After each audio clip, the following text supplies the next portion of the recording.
Mr. Topsy Turvy by Roger Hargreaves.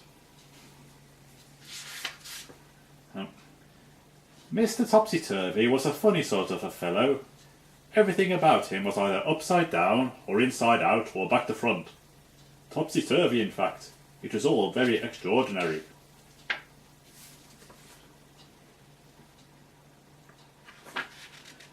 To give you some idea of how topsy-turvy Mr. Topsy Turvy was, you ought to see his house. The front door is upside down to start with, and the curtains hang upside down at the windows. And just look at the chimney pot. All very extraordinary.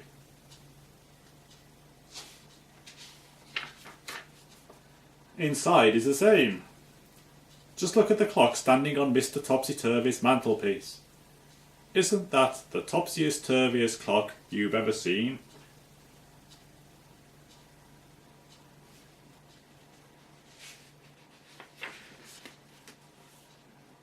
And just look at the way Mr. Topsy Turvy reads a book. Not only does he read it upside down, but he starts to read it at the back page.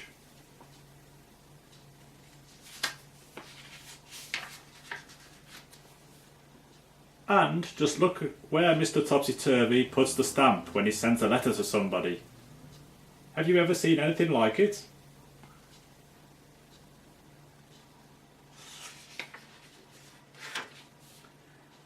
Now, this story is all about the time Mr. Topsy Turvy came to the town where you and I live. Nobody is quite sure how Mr. Topsy Turvy got there or where he came from, but he did arrive because somebody saw him getting off the train.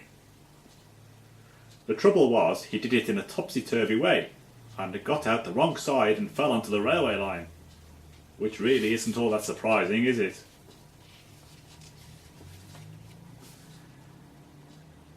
When he picked himself up and managed to find his way out to the station, Mr. Topsy Turvy went to a hotel to find a room to spend the night.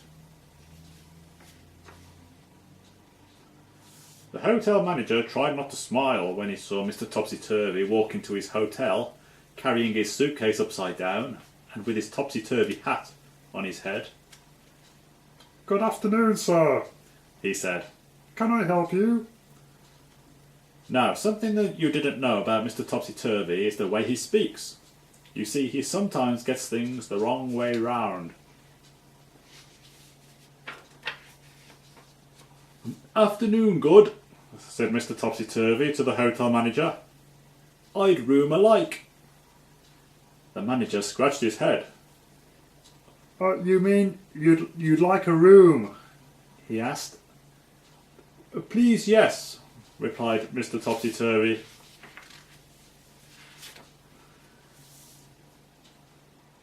Eventually, the hotel manager managed to work out what Mr. Topsy Turvy was talking about, and he was taken up in the lift to a bedroom. Then Mr. Topsy Turvy unpacked his suitcase, put on his pyjamas, and went to bed. He was rather tired after travelling from wherever he came from. The following day, Mr. Topsy Turvy went round the town. But what a fuss his going round the town caused. He took a taxi from the hotel, but so confused the taxi driver, trying to tell him where he wanted to go, the poor man drove straight into a traffic light. "Oh dear," said Mr. Topsy Turvy. "I am sorry very."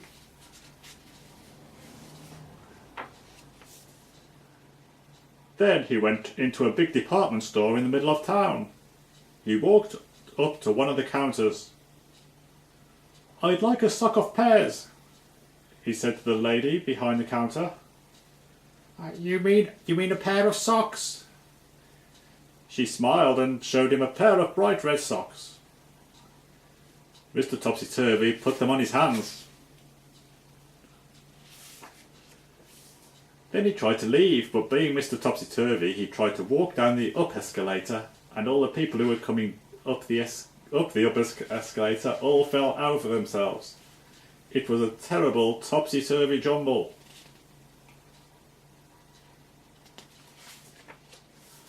That day, Mr. Topsy Turvy did all sorts of topsy-turvy things. He walked backwards across a street crossing and caused an enormous traffic jam. He went to a library and put all the books upside down on the shelves and made everybody extremely cross. Then he went to an art gallery and insisted on hanging all the pictures upside down so that he could look at them properly.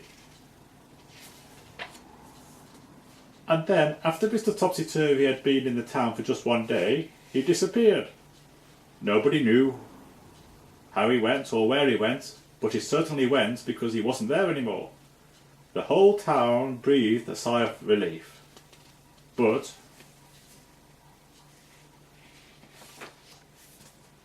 what the town discovered, even though Mr. Topsy Turvy had left, was that everything was still topsy-turvy.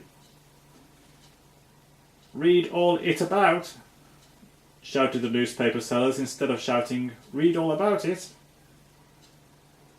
"News is the here," said the television newsreader instead of saying, "Here is the news."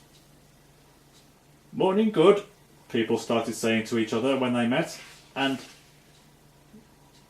do you how instead of how do you do. Everybody was talking topsy-turvy. Can you think of something to say that's topsy-turvy? Go on, try.